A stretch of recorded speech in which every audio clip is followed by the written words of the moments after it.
Welcome to episode 12 of Let's Talk, the Afro Style podcast, with Amaka and Camelia. In this episode, they discuss the red flags that can indicate toxicity and share insights on prioritizing self-care and healthy boundaries. Join us for this thought-provoking conversation. Hey everyone, it's Amaka and Camelia. And today we have an interesting topic that I think a lot of us always tend to talk about, but and I just thought it would be a pretty interesting thing to talk about. What am I talking about? Red flags. Not just in relationships in terms of a guy and a girl, but also in relationships with people like friends, family. And I think that things that that we've all dealt with, and when you start to think back on it, you start to wonder why that was a red flag. Why did I ignore it? It's like the brain goes back and you get that montage of all the, here was the flag. Yeah, exactly. And then you feel like such a fool because the flags are right there waving in your face and you still chose to ignore it. So I thought it would be a good conversation to have when it comes to relationships. So let's just start with the obvious. It can be a little female-centric from my view, but that's because I only know from the women's point of view. I don't know how it is for guys. I feel like for guys, I don't know. That would be great to actually have. We'll definitely have someone come on board and have a conversation with us about that. But in terms of for you, what would you say were red flags for you, but you ignored them? Well, okay, so I could go in so many directions right now, and but I'm gonna go in this direction because I was like, we need to talk about Risa Tisa a little bit. Okay. If you guys are familiar with Risa Tisa, go ahead and spend about 6 to 8 hours of your time and watch her in her just straight to camera testimonial about how she married a pathological liar. But it gets me thinking, as a woman, there are certain things that are just shrouded in mystery, and it's kind of no wonder. We kind of don't understand sometimes our own hormones. Sometimes I'll be pissed, and I'll be like, oh shoot, I was on my period. My period was going, right? Or looking at my mom and looking at menopause and the kind of way she acted, how I couldn't understand what was going on with her. I think that when my subconscious was kind of set on having a family, there were a lot of relationships where I was really pushing for a family, pushing for, to move forward, to the point where I didn't realize how much of that was me bringing the magic to the relationship. So I wasn't taking signals oh, he's not interested. Oh, he's walling off. Oh, he's just pushing me away at that point for reasons that had maybe nothing to do with me. But I think there was just a part of my biological timing that sucks to say, but the clock was real. It is. And I think a part of it too, I will not, I always say, I'm not going to generalize, but I will say that a lot of it for females, and I'll also say for guys too, where I'm from, it's also a cultural pressure thing. Because, and I think that cultural pressure makes one think, especially, our parents want the best for us, obviously. But I think when they start to think about, tell you, oh, by this age, you should be this. By this age, you should have a girlfriend or boyfriend. By this age, you should have graduated college. By this age, you should be engaged, that kind of thing. And so I went through it in a way, with uncles, aunties, and, my parents too, especially my mom's. But it was one of those things where it's you want to make them happy. You don't want to disappoint them. Well, look at us historically, culturally, okay? In the 60s and 70s, a lot of women couldn't even buy a house, couldn't have a credit card. So you needed to be married in order to have that accessibility to just property ownership and cash, right? So this is ingrained within us without us even really thinking about it, that pressure to pair up. Yeah. And the things that with that pressure, the first, again, I'm just kind of exaggerating a little bit, but it's almost because of that cultural pressure or that social pressure on the man or the woman, the first person you see, you're open to getting married with the person. And then at that point, you are seeing red flags, right?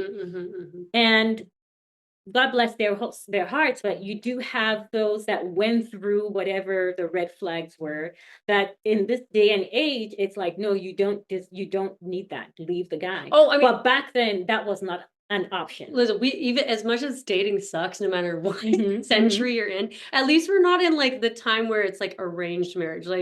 where you literally have to like, I'm pretty sure my grandma was like an arranged marriage. Yeah. Yeah. You know?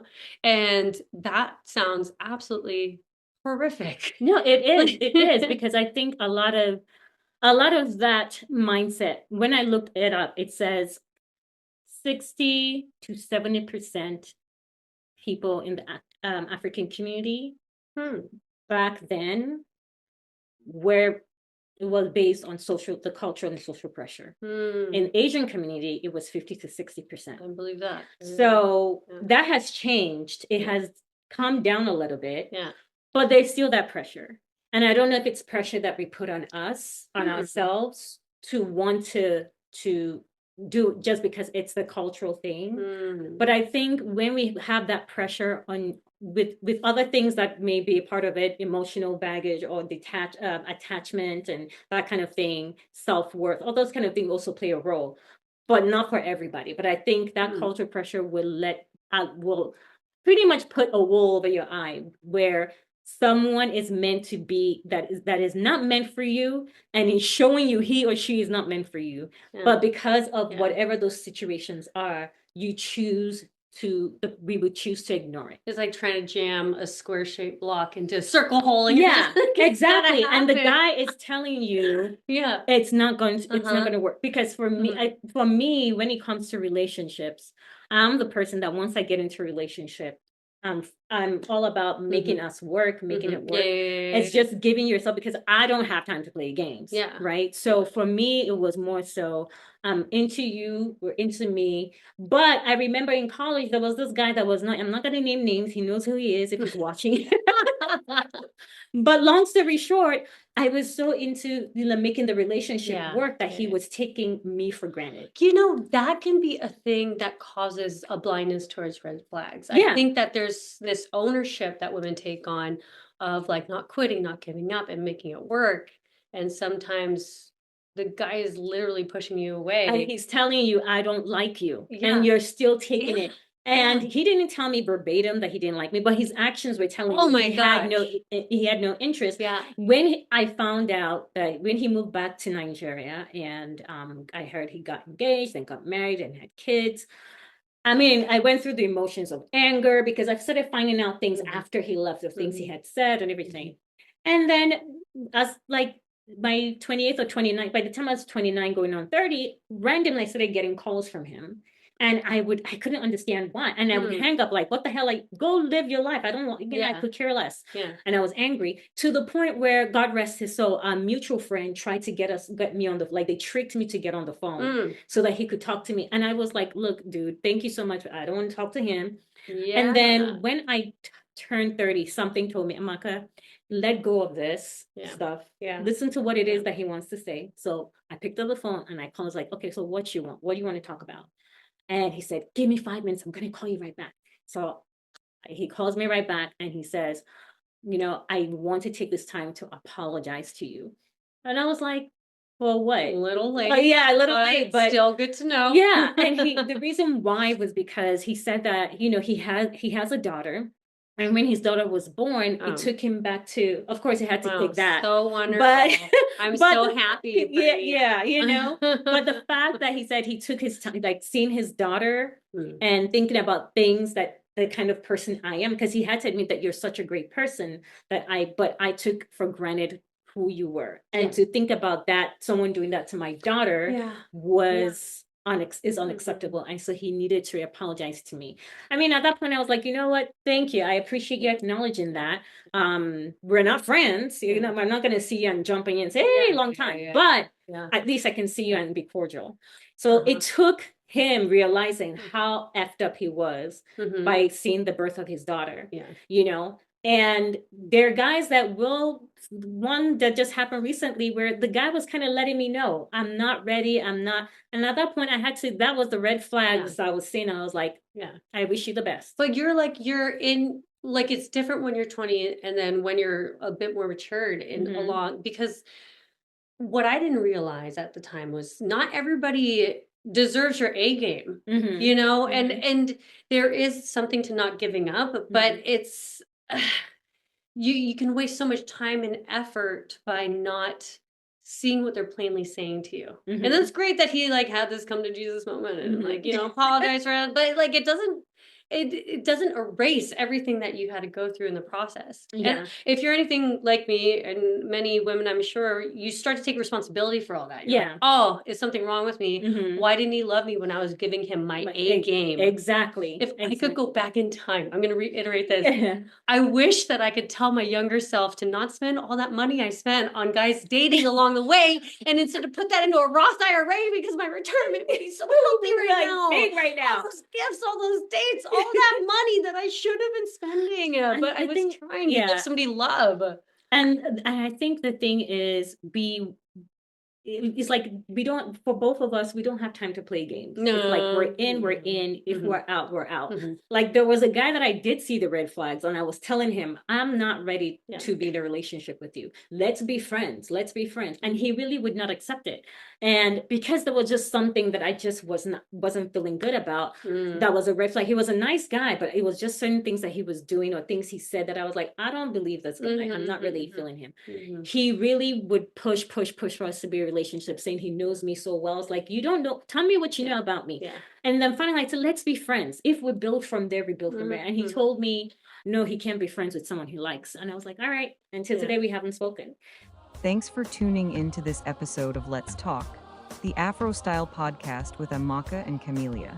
If you're enjoying the conversation, be sure to subscribe to our podcast on Spotify and YouTube for more content updates, insights, and information, or if you would like to share your thoughts, ideas, or collaborate with us, email us at info@afrostylemag.com. We are always looking for inspiring guests, fresh perspectives, and exciting partnerships. Reach out and let's connect. We'd love to hear from you. Now back to the show. So I think that what would you say is important? We're going to leave relationships and move on to like friendships, but what would you say are the maybe two red flags for you that I think we Oh my God. women Okay. should pay attention to? Two? You're not a therapist or anything, but just Okay, all right. Here's two. Okay, number one, how does he act around your family? Is he trying to impress them, or is he just like doing the bare minimum? Because people that you love are important to you. They should pay respect. But even if somebody passes that flag, doesn't mean it doesn't exist. But I think that the people you care about, they should take seriously, and they should put in effort to impress them, to care for them too. Flag number two. If you see a guy on a dating site while you are dating him exclusively, this is a red flag. Even if he's like, oh, I'm just window shopping. Oh, no, honey. Do not fall for that. I fell for that. Don't fall for that. Oh my God. Okay, because here's the thing. If a guy wants a new car, he's going to go online and look for new cars. Okay. But a guy's dog, he's not going to go online looking for new dogs. Why he going online looking for new girls? Oh. So if you ever catch that, don't fall for that bullshit. Yeah. Pull the plug. That's a good one. I think one for me is, even if they're nice, but they're telling you, they keep bringing up their past. That is a flag.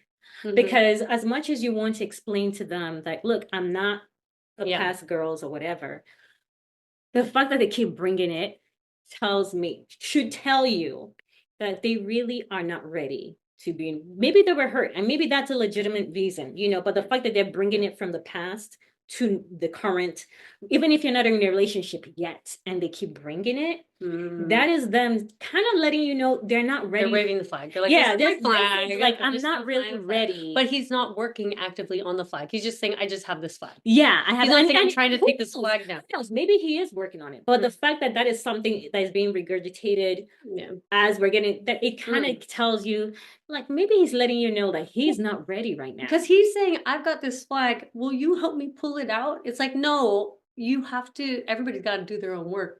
Pull their own flags out before they go back into the dating pool. And that never happens. And that could be it. Or that could be them telling you, I am not ready. Like, they have that wall up. Yeah. And they have that saying where if a guy tells you you're too good for him, run. Oh. Yeah. If a guy's just like, oh, you're too good for me. It might sound like a compliment, but really it's a cop out. Yeah. where it's like, oh, you're up here, I can't Exactly. match you, and I'm not gonna try. Yeah, You know, that is one. And I think the other one for me, I think we all experience it because the love bombing, I fell for that. The love bombing, and then like, good morning, sweetie, good morning, beautiful, how are you today? And they're like sending, and you're just like, oh my God, this is love. But can And that then be real too? Like, I mean, I guess you have to, that's a conversation you have with the person, obviously, because if they're like sending and buying, and next thing, all of a sudden you start to see the decline in it, and you're like, you're not doing anything wrong. And then all of a sudden it just disappears. Then that's my experience. I'm not going to say it's for everyone. It's like, it starts off with the love bombing. no, and no, then, this is a thing. yeah. And then you're like, it comes off genuine, because maybe obviously I would say they genuinely are interested in you, and but the way to like hook you and reel you in is that love bombing. And then once you actually bite and they know that they've reeled you in, then you just start to see everything gradually start to taper off, and you're like, wait, what the hell did I do wrong? And stuff like that. I think those are two red flags that, like I said, I've been guilty of. I mean, I just like, can I pay touch more on attention. one more thing before we move on to non-romantic red flags? Yeah. So another thing that makes it hard to see red flags is sometimes it plays on your personal insecurity. True. So it's like, if you have a personal insecurity where you always feel unworthy for whatever reason, and then you have somebody who's treating you on that level, it's something that feels familiar. It's something that feels like it should be normal, but it's not. So you literally don't see the flag, because there's like work within yourself that still needs to happen, where you're like, oh, this person is, talking down to me or whatever, but that's what it's always been. So that's fine. No, it's not It's fine. not fine. But you're not going to see that flag because you still have a deficiency within. Exactly. So that's hard, because like, no one's ever perfect. So it's like, it's just, dating is scary. It is. I quit. I quit. I'm done with flags. I don't want any flags. I know. Screw flags. Can you just wave the white flag and say that you're ready? But I think that is pretty much what that makes us grow. We're not perfect. I'm not. We don't look for people. Everyone is imperfect in their perfect way. I just feel like if you're imperfect, that's fine, but be upfront and don't waste my freaking time. And if but we ourselves need to open not just our physical eyes, our spiritual, emotional eye, to accept that if this is not the one for you, accept it. Keep moving. Yeah. And keep moving. Sometimes it's just hard to listen to yourself. It's just hard. And I think for me, I don't mind being friends with exes, as long as I have a good rapport with the person. I can be friends with an ex, it's not a problem. But it's when the things that they do is unexplainable, unacceptable, that is when it's hard for me to even keep some kind of connection with them. I'm just like, good luck, good riddance. But I think we should definitely be paying attention to that, because it's not just those last one that happened with the guy like letting me know I'm not ready, and he keeps regurgitating his past relationship. That I just finally said to myself, like, Amaka, that's the universe telling you, Amaka, he's not ready. And I had to finally like sit back and say, it's all that's good. Cool, dude. It's saving you a lot of work. Exactly. Because if someone's like telling you they're not ready, that means you've got to overcompensate, and you've probably saved yourself years by just saying, okay, no, okay. And I'll be so mad at myself later down the line, like, what the hell? Wasted time and money. Yeah. So when it comes to that, when it comes to what would you say are the red flags you look for when it comes to friendships? Friends, it's I just need like, one of the things is I need a friend that's very like reciprocal. Okay. So it's like, I will save you if your car breaks down in Tijuana, but I need to know that you're going to save me if my car breaks down. And you're not going to pretend your car's breaking down every week. If somebody is just literally coming like with like drama, and I get it, people go through a phase in their life, like it's already an automatic turn off, because I'm like, if you are so needy when I need you, you won't be there for me because you're too busy needing your own things. But I think with friends, it's like a pretty even exchange. Like, I'm up when you're down when I'm up, we pick each other up. But do you think friends really do you think all friends realize that? No, I think some people are always looking for someone else to fix them. Like I need self-sustaining people in my life. I need people that, like I don't have to worry about 90% of the time. That 10% I'm gonna, use for yourself. But I think some people are just caught in a spiral of woe is me. And like I can't mess with those people because they drag my energy down. Yeah. I'm one that I don't have too many friends. I really don't.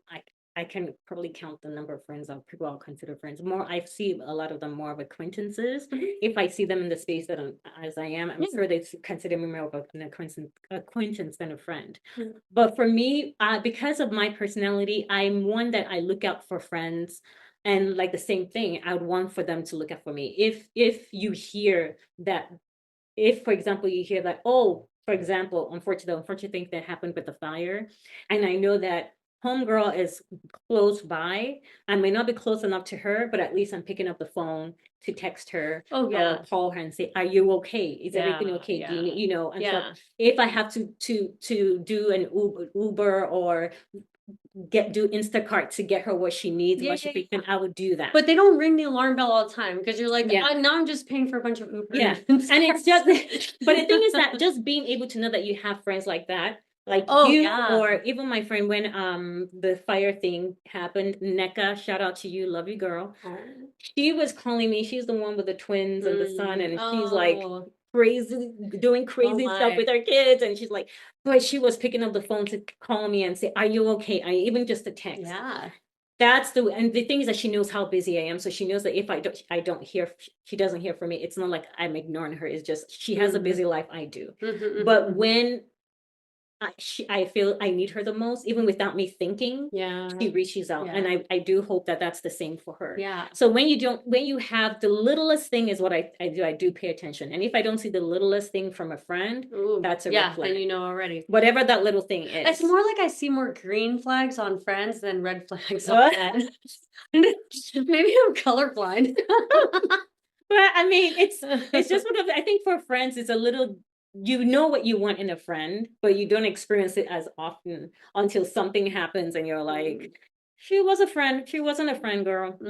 Dump her ass. And it's true. I mean, like you can't say yes to everyone. I feel like we both have a pretty strong boundary with that, I believe in different boundaries. You have boundaries with your job, you have boundaries with your family, your friends, and then the people you date. Some of those for me are stronger than others. And I think with friends, like I've just been super blessed, like and some people come out of the woodwork, like when you are down, this person's calling, they're like, how are you today? How are you now? How are you now? And you're like, you're my friend. It's true. It's true. Because I'm one that people don't realize I'm friendly or I'm a friendly person until they get onto, and it's because I don't know you. If I don't know you, you're not going to see that part of me. So funny. A lot of my friends that is the same. Like there's like some time of like, okay, who are you? Who are you? Then boom, all of a sudden it's like, okay, we're friends. That's pretty much it. And I get like, I didn't know you were friendly like that. And I'm like, I am friendly, but I'm not just going to open myself to you if I don't know who you are. And if only I had those guards in dating. And so I was like, come in. We can all date.